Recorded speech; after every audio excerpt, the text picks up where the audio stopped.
Excited to welcome this panel for HR professionals who are going to be sharing uplifting advice for career advancement.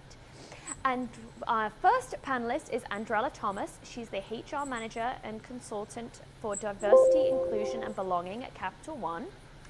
We have Daretta Henry, who is the HR senior manager at Pepsico. And then we have Alison Braman, senior VP of human resources at Hilti North America.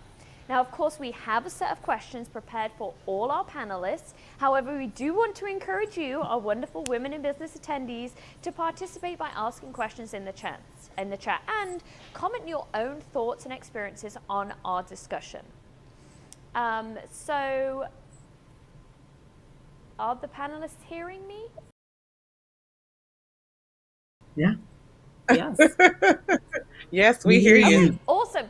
Awesome. Hello, panelists. Hello. Okay, I just wanted to go through each one of you and have you guys introduce yourselves and tell us your best HR anecdote before we get into the meat of the discussion. So I can't see you, so I'm just going to go ahead and say, if Daretta, if you could introduce yourself, and I'm probably saying your name wrong, so please go ahead and correct that.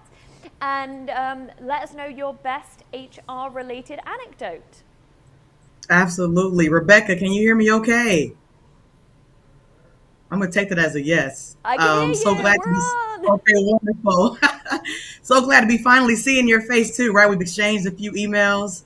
I am so excited to be here today, thrilled and honored to have been asked to sit on this panel, this Women in Business panel, to be amongst my esteemed panelists this morning as well. Again, my name is Daretta Henry. I'm an HR business partner for PepsiCo. Most specifically, I support Frito-Lay's customer sales organization. And I do that as the business's primary partner for all things culture, talent, and capability. So every day is certainly a party. I tell folks that I'm not a classically trained HR professional. My background is actually in operations management. I have a degree in engineering and technology. So I share that often as my anecdote for my business partners and other folks that I chat with to say, hey, you can make a switch over into a different part of the business if it interests you, if they have a passion point there for it. But also with my business partners to let them know, hey, we're cut from a similar cloth here, right? I just chose a different path. And as some of my fellow panelists probably will also note that, sometimes our business partners think that HR is a 4-letter word, but I like to remind them that it's only 2, right? So we're only half as bad as you think we are. But again, I am so excited to be here to chat through some of the things that I've learned and also to hear some new perspectives. So really looking forward to it. And again, so honored to be sitting here with you all today.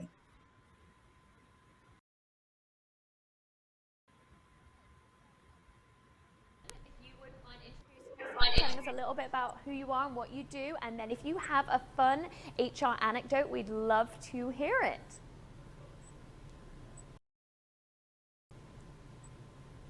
Rebecca, we couldn't hear if it was me or you Yeah. were talking to someone. So it must be me. Hi, I'm Andrella. Oh, go Alison, go for it. Please, the video's on you. Please go right ahead. Awesome, awesome. Well, hello. Well, I'll let it switch back then. Hello, I'm Andrella Thomas. I work with Capital One. I've been at Capital One now for 25 years. I was formerly in an HR role. Recently, I took a role on the chief of staff team working in social innovation. So I'm really excited about that challenge.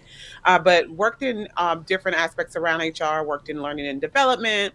And then also my recent former job was a diversity, inclusion, and belonging consultant. So I partner with our business leaders, HR partners across our organization to help create equity across our organization and making sure that our associates had a place where they felt like they could call home. It's important to me that whenever someone steps foot into our organization, that they feel like they're able to innovate and thrive in the most authentic way.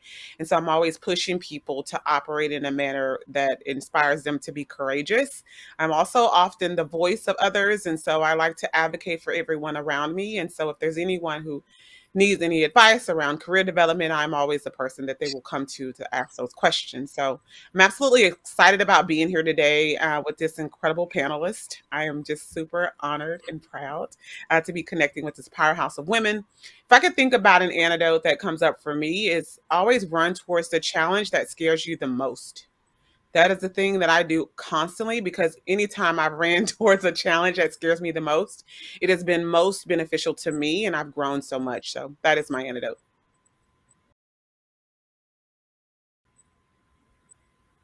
Now let's hear from Alison. Hello, Alison.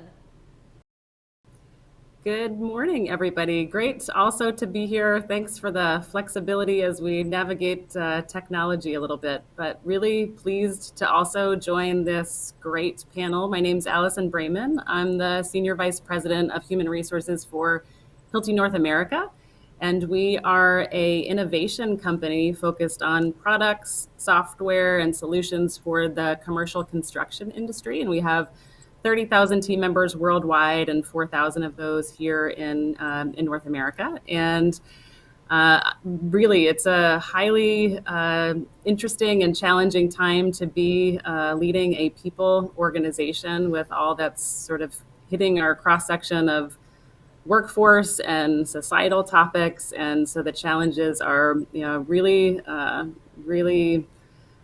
probably once in a lifetime that we're all going through right now. But it's been really a pleasure to lead the team at Hilti, and looking forward to the session today where we can hopefully dive into topics that are really relevant and top of mind for women in business. From a HR anecdote perspective, wow, that's kind of a hard question, because I think we've seen more than ever that right now every day brings something new. And what I find the most fulfilling right now about my role is really being able to make an impact on people beyond just their time and their experience as a team member in the organization, but taking a more holistic view of our team members across the board. And there's all sorts of topics right now we're working on, from mental wellness to how to navigate work-life balance, and all of those topics certainly bring lots of challenges, and I think they'll probably come up today in the panel. So again, thanks for having me. Awesome, thank you. So I did not give you guys this question in advance because it's just occurred to me, and I think it's a great question. So sorry, and hopefully you guys will be able to answer it. In terms of, the great resign, or, lots of people leaving the workplace, what are each of your companies doing to make sure that people do want to come and stay in your companies and keep working? Throwing it to Alison first, since you were just speaking. Sure. So I wish I could say that we've got it all figured out and buttoned up, but this is probably the most critical challenge that faces our organization, and I'm sure those of my panelist peers as well. Really, for us, we're focused deeply on interacting with our team members, listening, asking questions, having a good, strong pulse on what's important to them. And I think as an organization, it's really critical now more than ever that we have our ear to the ground on what's meaningful and what matters to our team members as it relates to what they want from their employer, what they expect from their employer. And times are changing every day. Expectations are changing all of the time in terms of what people need and want from their employer. And we're doing our best to have our ear out and listen and adjust while keeping close to our values and kind of the foundation of the company. And so that comes up in all sorts of ways, from looking at our policies and what types of flexibility we'll continue to offer even post-pandemic. And that certainly is really important from an employer value proposition to have some adjustments there as we move forward. So that's certainly an active topic. But just connecting with our team members and having really strong leaders that are listening and understanding what's important to the organization and what's important to the people of the organization. So it's challenging. It's forced us to look at our benefits offerings and our flexibility offerings and how we can continue to be nimble and adjust in this pretty dynamic environment that we're in. And telling that story to candidates and applicants is certainly important on bringing people on board, and then continuing to adjust and tweak, I guess, elements of our policies or our processes that do in fact need to change to keep people engaged and fulfilled. In our organization, development is really a critical and key part of who we are. So continuing to create opportunities and help people reach their ambitions is for us a really critical piece on employee engagement and retention of our employees. And that's proved to work pretty well, but it's certainly challenging. I'm anxious to hear what others on the panel may be doing in their organizations. Yeah, I couldn't agree more. Yes, go ahead, jump in.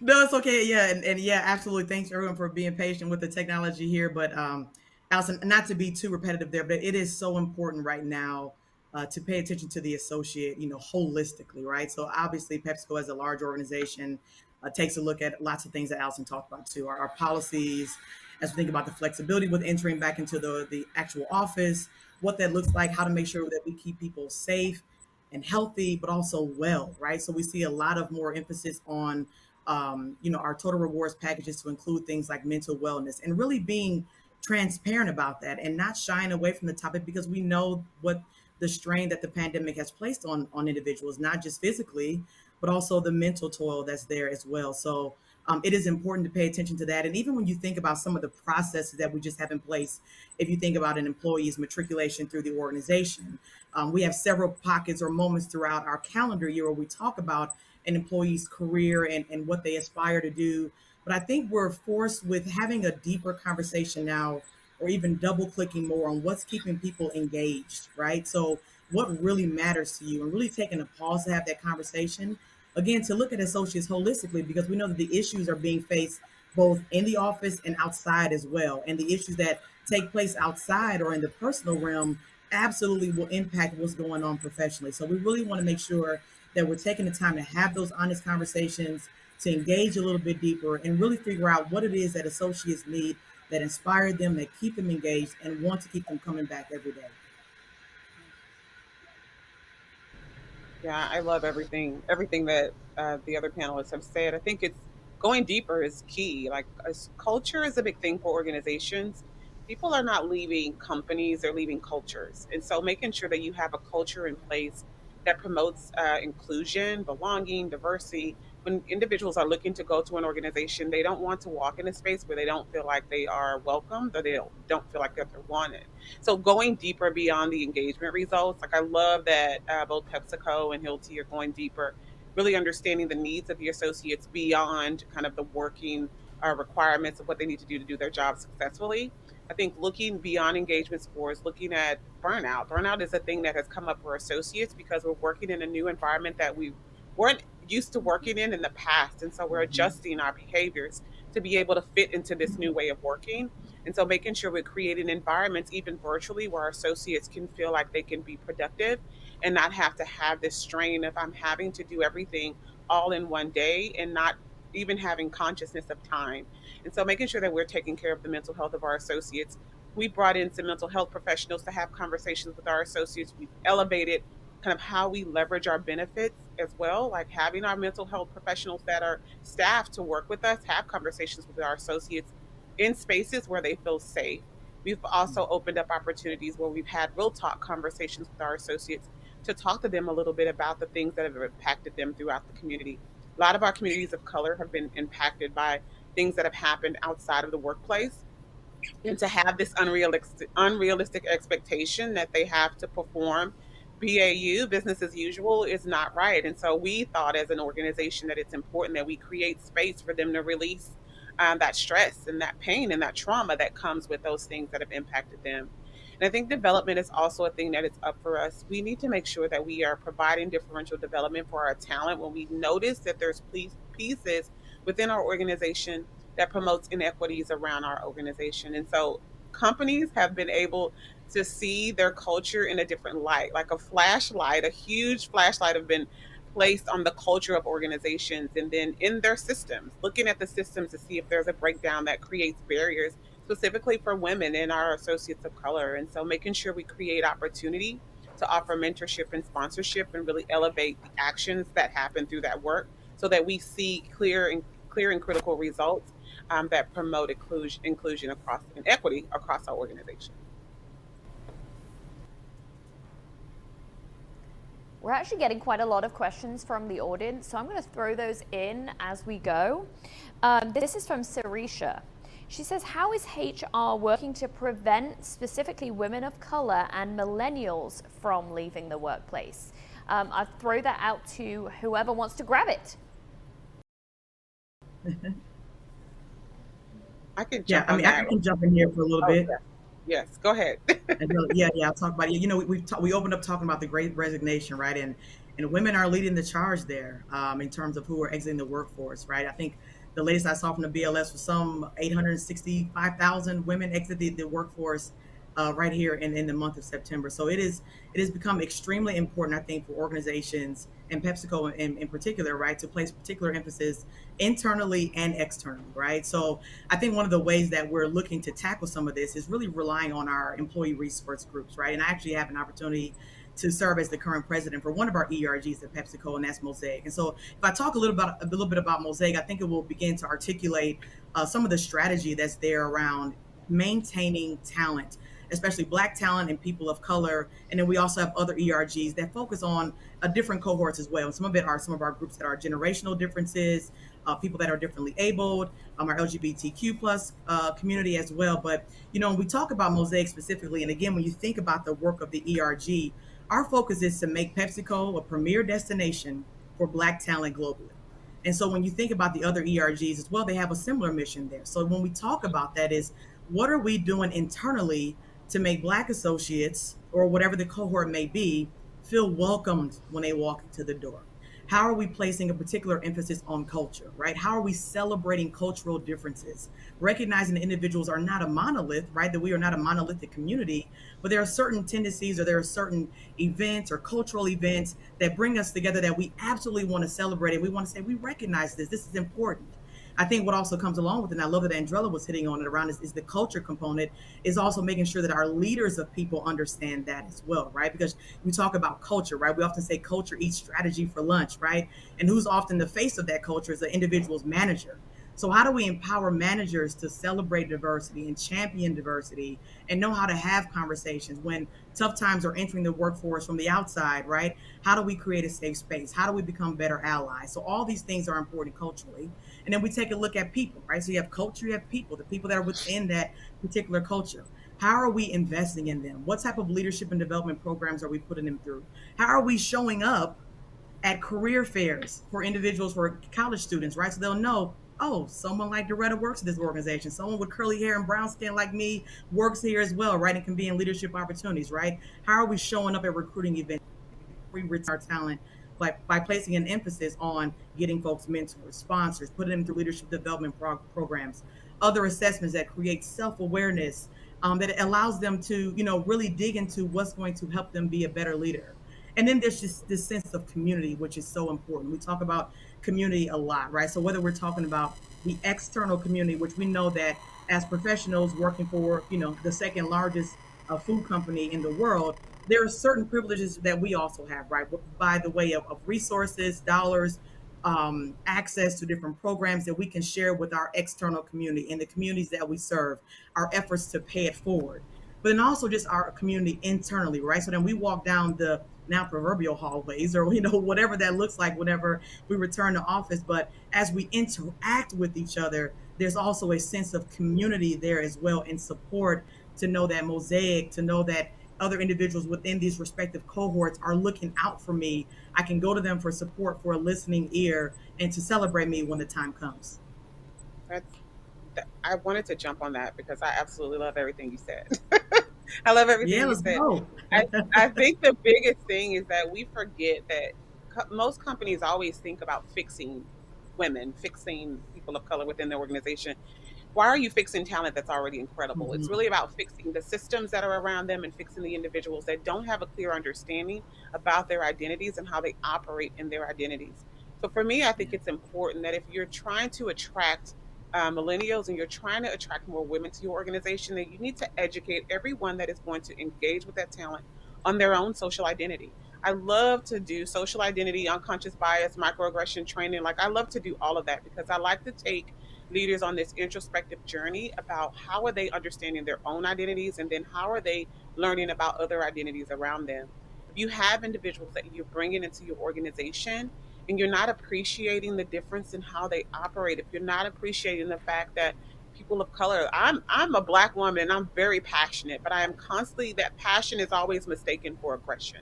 And so I have to constantly fight against that thing. Like, I am not an angry Black woman. I'm just very passionate. My passion is the same as your passion. And so we have to educate individuals on how we operate so that when we come into that organization, they feel they are ready to be able to accept everything that we have to offer, all the greatness that women, people of color, individuals within our organization have to offer. Like, we can take companies to the next level times 1,000 if we just allow them to operate authentically. And so education is key. Self-awareness training is so important. It's not just about the associate, those individuals, that population of individuals. It's about the people around them and making sure that they are equipped and they understand how to have cross cultural dialogue, how to talk with each other outside of their own identities, how to make sure that bias doesn't show up for them whenever they're having interactions and conversations, and talking about performance and measuring their performance. Having a different set of measures is something that always happens for women when they're talking about performance management. And so making sure that we are operating in a space where we're mitigating that. And I love that our organization does this thing where we come, a D&I, HR, we come into the room, we prepare all of our leaders across the board, even our managers. I love that Daretta said, talking to the management is the key. Like, they're the crucial component to how talent is moving within our organization. And if we're not investing in our management team and our people leaders to make sure that they understand how to lead our associates effectively, how to not let their own identities be a hindrance for other individuals within their organization, how to limit the bias that shows up for them when they're having conversations about their talent. If we don't focus on that critical component of our organization, that is where talent leaves. I heard so many people say, I'm not leaving an organization, I'm leaving my manager. And to hear that is heartbreaking, because I feel like this is a great organization. I love Capital One. That's why I've been there for 25 years. I've been there a long time. And so when I make moves across the organization, around the organization, is because I'm seeking a challenge that will elevate me and help develop me in a space where I feel comfortable. But I haven't left because I've had some pretty incredible leaders. And those leaders understand me. They understand how I operate. They understand that I am passionate. They understand that I'm driven to do great things, and they appreciate that. And so that's really important. Like, training up that critical group within the organization is important. That is the power within the organization, the systems and the people leaders. Like, those two things are the things that could drive people within your organization, to your organization, or outside of your organization, and culture. I'll stop there. Amazing openness. And maybe just to tack onto this culture piece that Andrella just left off at, in my organization, one of the things that we're spending a lot of time talking about is this, I guess, concept between cultural fit to the organization and cultural add to the organization. And to be transparent, I think historically we've had a bit more of a cultural fit type of approach when we're looking for people to join the organization, or where we're looking to develop people into larger responsibilities within the organization. And so we're really challenging ourselves that cultural fit almost subconsciously insinuates that we're looking for people to fit into the way that the organization maybe always has been, or looks or feels, when really all we're aiming to do, we really want to have team members that align to the values of the organization, which is really the critical thing that we're looking for. And instead, we want the uniqueness and the individualism that people bring to the organization. And so it's really about finding people that can add to our culture and enhance our culture. And that happens through people being able to bring their individualism and their uniqueness and their backgrounds. And so it's forced us to look a little bit more critically at, maybe things that exist in some of our processes or our structures that maybe do have inherent bias built in. That comes in all types of forms, from the hiring process, but even within our own development programs, it's forced us to take a look at what's the process to actually nominate and put people into development programs. And are we inadvertently leaving people behind, women of color or people of color, or maybe certain styles or backgrounds that maybe haven't looked like people in leadership before. And so it's allowed us to maybe overturn some rocks and realize that we have to do things a little bit differently in order to make space for that uniqueness and individual to show up, and put people in positions to develop. So, yeah. I love that. We're co-creators of the culture. I love that. Yeah. Mhm. Very nice. Yeah, it's so true. Question for Daretta. Are you seeing women putting themselves forward for new opportunities? And what do you feel is holding them back from doing so if you're not seeing women actually putting themselves forward for new opportunities? Yeah, yeah. So I absolutely do still see women pushing themselves up for other opportunities. I think though it looks a little bit different than maybe than what it did just a year and a half ago or pre-pandemic days. I think now a lot more, even though we see a lot of women continuing to enter into the C-suite, right, and other different levels of management along the way, we also know that the enormous level of pressure and tension that the pandemic has placed on women, right, and so even more so than their male counterparts, right, and that's not to say that all situations are the same or that's a 100% statement there, but there is factual evidence there that when you think about women having to handle the business in the workplace, but also maybe going home to be the primary caretaker or the primary the breadwinner there, the caregiver for maybe an aging parent. That work doesn't stop. So while we see again women entering different levels of management or taking on different roles within the organization, much like my colleagues here today in areas of diversity, equity, and inclusion, or health, safety, or wellness, and continuing to climb there, we also see women being faced with sort of a crossroads here to understand, well, what exactly am I taking the opportunity in or for now, right? So what does that opt in look like? So I think what we're starting to see is women are opting for more roles now that allow them to be more engaged, right? The things that will find them to be more motivated to come into work every day. Absolutely, people still want to climb the corporate ladder and bust through that glass ceiling and take on the big, high demanding jobs.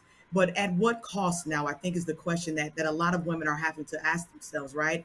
So I think we're starting to see women also take a look at opportunities that are a little less demanding, which I know how that can sound, right? But we are absolutely seeing women opt in or take an opportunity for part-time work now instead of a full-time job, right? Again, that may allow them to spend more time with their children or their families, or maybe tap into some other things that may be more near and dear to them, right? Or we're seeing some women take on opportunities with organizations that are more closely tied to their own passions or their personal missions and visions, right? Or opportunities that are also going to allow them to be more flexible. So opportunities, are we still going after them? Absolutely. I think it's just not as linear or maybe as scripted as what it was before pre-pandemic.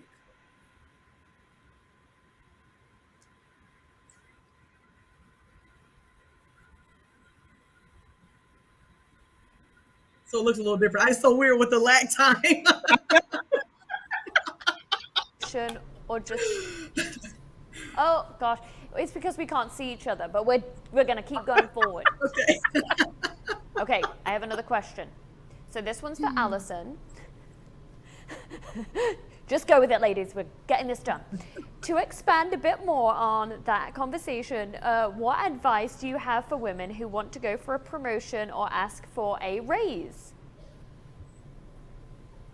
Okay, great. Yeah, I mean, I think for those looking to promote, I mean, I think it starts with the willingness to raise your hand, and I think that came up earlier in the previous session as well. That there's probably not a lot of organizations where somebody just comes and taps you on the shoulder and says, "Great, it's your time. Come on, here you go." I mean, I think there has to be the courage and willingness to raise your hand and ask for it, and that's not necessarily an easy thing to do. So some encouragement I would have is, build your network within your organization, and the importance of having folks that have been there with you along your development journey, who can help advocate for you or also help guide and steer you a bit towards roles that may be a great place for you to put your name in the hat for. I think that that network is really critical. But you've got to get yourself into the conversation, and that's not always the simplest thing to do. And we tend, I think, as women, it's maybe a bit of a generalization, but I think we tend to always look at the opportunities or maybe the gaps or the things that we're wanting to still develop on. And sometimes I think we overlook the strengths that we bring to the table and the accomplishments that we bring to the table. So when you're putting yourself in a scenario of being considered for a role, really reflect back and be confident to share your accomplishments and the things that make you unique, and put that forward in the process. I think is really critical, and not shy away from the things that make you unique or have gotten you successful to this point.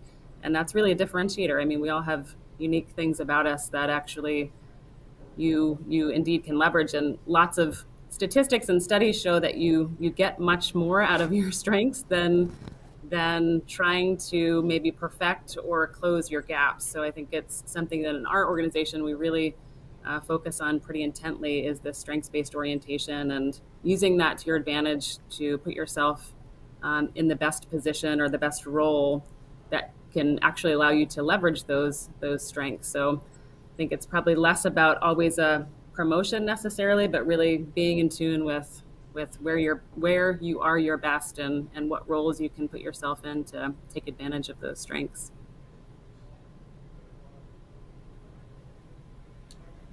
I think the only thing that I would maybe add there, I love it. And Andrella, please, I don't want to, if you want to hop in there too as well, because I love the dialogue here. I think the only other thing that I would add there is, make sure you understand your organization's pay philosophy and just the process that's there as well.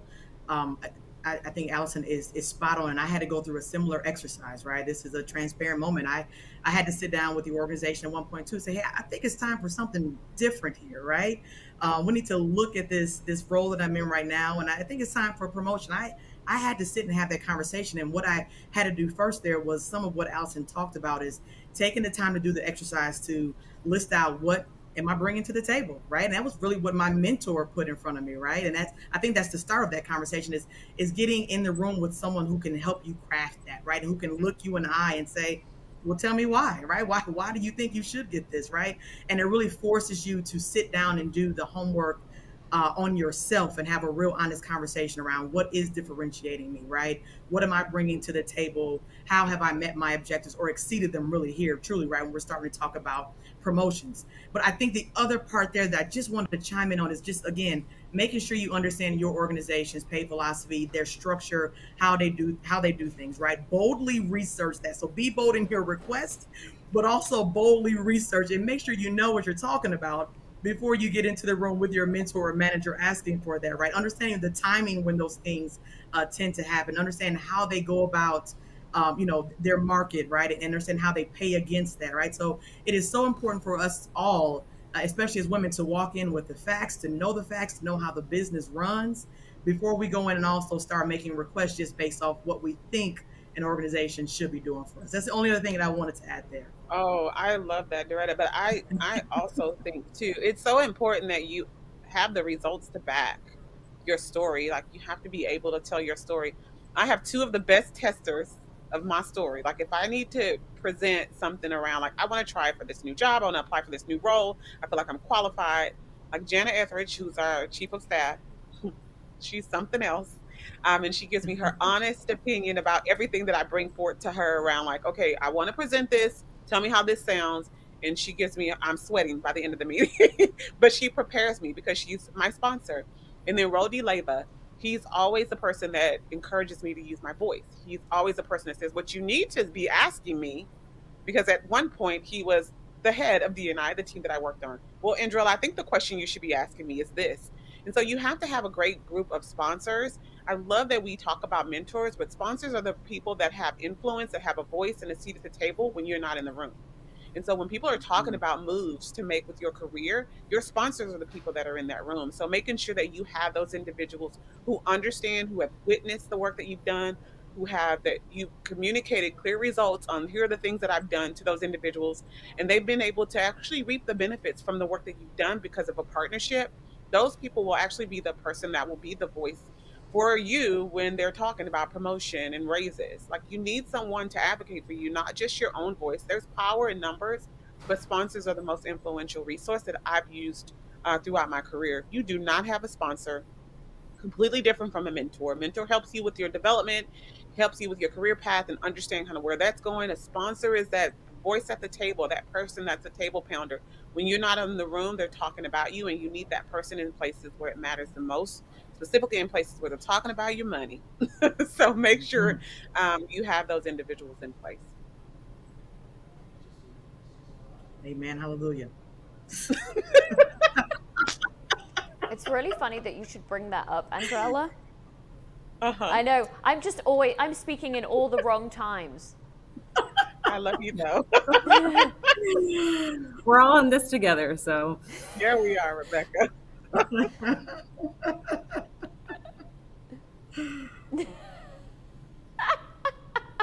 Women together. Okay, I have a question from Sarisha about sponsors. So Sarisha asks, how do you identify sponsors and invest and build in that relationship? Oh, I love this question. Is this for me? Is this for? I love this Go question. get We them. have a we have a It's for formal. anybody. It's for everybody. I want to hear everyone's opinion on it. We have a formal sponsorship program where we align or assign sponsors to individuals within our organization. And these are like some of the women that are talent that we look at. This is the talent that we look at when we're looking at future leaders within our organization. So we have a sponsorship program committed and dedicated to women within our organization at a certain level because we really want to diversify the C-suite seats within our organization. But for me, the way I was able to identify sponsors throughout our organization is these are individuals that when I've had conversations with them in the past around development, they've given me really honest and open and direct feedback, and feedback that I can actually take and apply changes to. And so sometimes you'll ask people for feedback and they'll tell you you're doing great. That's not the person that I want to sponsor me. I want that person to actually say when I mess up, like, Andrella, I don't think that you elevated the results of that. I don't see the benefits of the organization with you doing this project. Like, I need a sponsor to challenge me and someone that challenged me. So I literally picked the most challenging people throughout our organization to serve as my sponsor.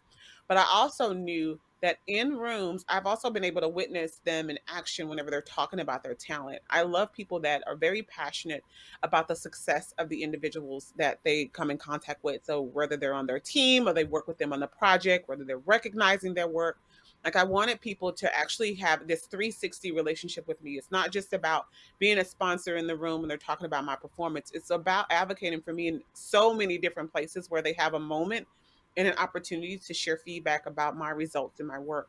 And so I looked for people that were levels above me, of course, because you have to have someone that has a level of influence. And sometimes your sponsors can be a peer and someone at the same level, but you want that person to have an influential voice and play a key role within the organization when it comes to talking about talent and the development and investment in talent.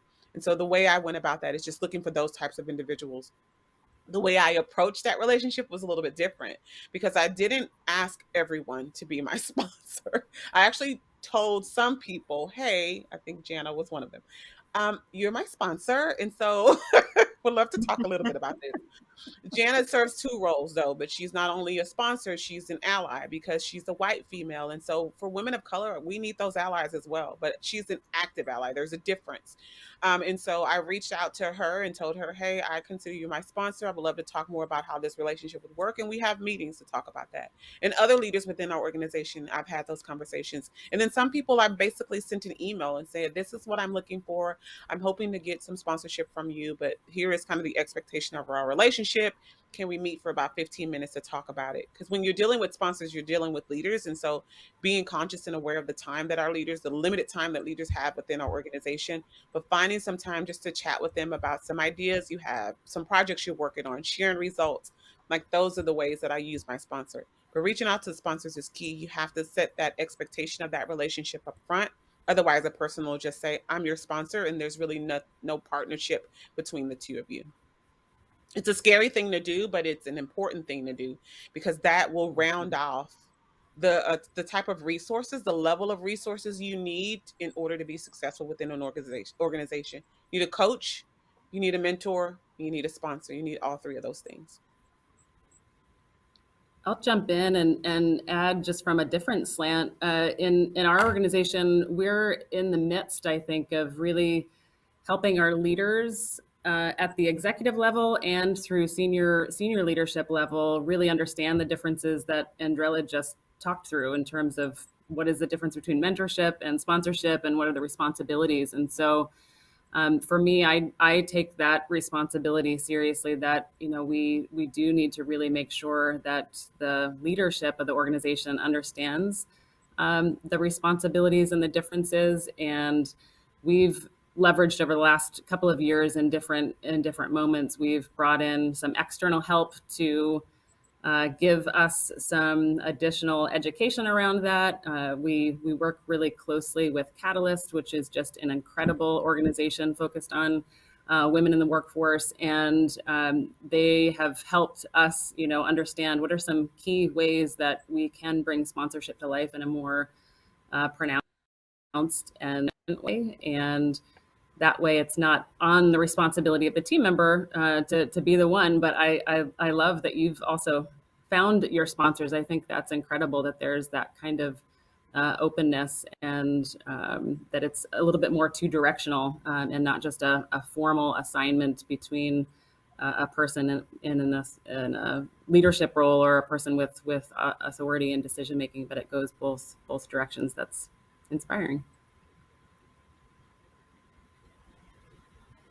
Yeah, I think fantastic points made by both the panelists here. I won't repeat too much, but I think what really helps there is remembering mentor, advice, sponsor, advocate, right? So that will help you also as you think about how you prepare for your conversations with them. I shared in my previous anecdote around how I practice some of my speech for my manager with my mentor to get advice. But I'll tell you this, it wasn't until I had the conversation with my sponsor that the piece of paper was being presented to me saying, congratulations, you've been promoted. So, hey, there could have been a lot of things going on behind the scenes. But again, Andrella and Alison both talked about that sponsor being the advocate and therefore having the proximity to the people who can make the changes for you in the room professionally. So again, I always try to remember that. I always try to share that tidbit. And yes, they are all important, but mentor, advice, sponsor, advocate, who can go in that room and help you get it done. I'm writing that down. I love that. What I've discovered is that having a panel full of incredible, inspiring, hardworking, experienced women, you basically don't need me. So this has been wonderful. You've been leading the panel all by yourselves, and I really appreciate it. We were we were just talking, high five, and you go girl all day. Gosh, I'm trying to ask a question, but yeah. Oh, good. Okay. So, team question, or rather, we've got just a little bit of time left. So, what's the best piece of advice that each of you has for women looking to advance their careers? I know we've already talked about sponsors, but what's something else that is the absolute best piece of advice when we're looking to move to the next level?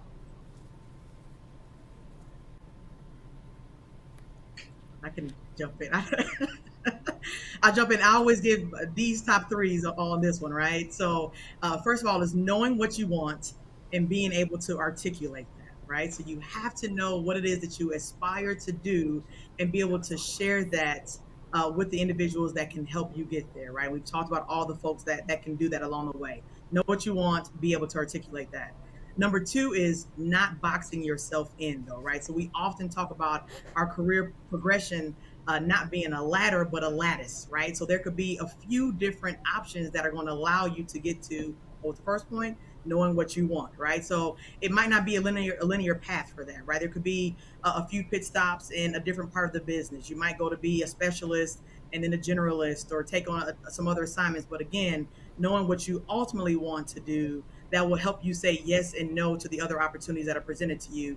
But don't box yourself in. You can't think it's going to be A, B, C, because it's not that. It's A, sub point B, little number one, all those other things are going to help you get to your ultimate goal. And then lastly is just around being bold, just going after it and getting it. There is no time to play small.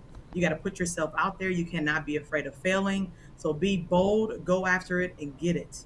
Those are D's top three. I love I love that. it. I Can you even also, oh, go ahead, Allison? okay, I'll No, go with it. I also, be bold was right there I have two, not three, I guess, that was sort of coming to mind, but I think the be bold is a shared thought. And that comes in all forms for everybody. It looks a little bit different. The be bold might be, you know, making a more assertive target on something that you're working on. It might be bold to put your name forward for a project that maybe feels like it's a little bit outside of your comfort zone. It might be to be bold towards maybe changing functions, kind of that lattice that you just described. So that I think for sure is top of mind. And then the second for me is just to be generous to yourself. I think, especially as women, we tend to want to make sure all the boxes are checked and every experience has been had, and that we've, fully vetted ourselves before we, go after something. And sometimes that can look like not also being just a little bit generous to ourselves on the fact that maybe there is something to still learn, or maybe I've not yet had this particular experience, but it doesn't mean I'm not capable or qualified. And maybe even being a little bit forgiving if maybe you've had some failures along the way. We all have. So we're typically pretty good at coaching others in that space and encouraging others to take those reflections, and maybe not always doing that with ourselves and our own careers. So be bold and also generous to yourself. And then I'll close out by saying, first of all, be fearless. I have suffered from so much fear because I don't care how many times I tell this story, I'm going to tell it every time I get a chance. I'm a survivor of abuse as a child. And when I came into the corporate world, I was afraid of everything. I was afraid to take this job, that job, take on opportunity. I just didn't think I was worthy. And so it wasn't until a few years when I had my kids and I noticed that my kids were just doing everything without even asking. I mean, they were just so courageous. Like their courageousness inspired me to be more courageous and have a stronger voice. And then also telling my story around like how I've overcome that challenge. It created courage in me too. So be fearless whenever you're making moves in your career. I will also say that success is not time bound. Like, do not put a time limit on your success. If you put time, like, oh, by the age of 30, I want to be here. By the age of this, I want to do this. Then you're going to set yourself up for heartbreak, hurt, failure, or just stress that you just don't need. And so success lasts. You can reach that goal over the lifetime that you're alive and breathing. And so it's not time bound. And then everybody said, be bold. I love that because I am considered the boldest person that ever walked through the doors of Capital One. They often refer to me as Oprah. Rebecca knows this about me. But I operate in my true, authentic Black woman self, and I will continue to do that with no hesitation. I will never compromise and suppress who I am for anyone. And so that's the advice that I have for you. When you operate in authenticity, a lot of people are operating because they want to build this brand. And so they're making moves around and making connections because they feel like the more connections they have, the bigger their brand will be, the more people will know them. Brand happens organically and naturally when you just are great, when you do a great job and you're focused on the end results. What do you want to accomplish? Who is at the end of the thing that you're creating? Who is impacted by the work that you're doing? When you have that type of impact, then brand happens organically and naturally. So never operate in trying to build this perfect brand because you know so many people within the organization. People will hear about your work and your brand will build naturally when you do great work and when you do it with a genuine thought to just do something well for others. Like it's not about us. HR is a selfless job. It's about everybody within the organization.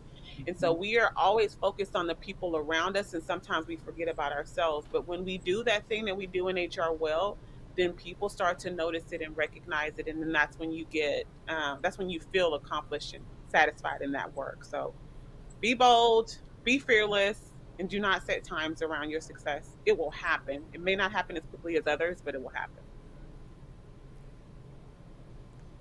Well, thank you, ladies. Thank you, all three of you. We so appreciate your input. We so appreciate all of your advice. And what I'm going to take away is be bold, be brave, be fearless. And I just wanted to add to that sometimes it can be really hard to be bold, to be brave, and to be fearless. Yep. And when I'm in that situation, I fake it until I make it. If I don't feel bold, if I don't feel brave, if I am feeling full of fear, I pretend like I'm the best actress in the world, that I am fearless. And you know what happens is you end up manifesting that is who you are.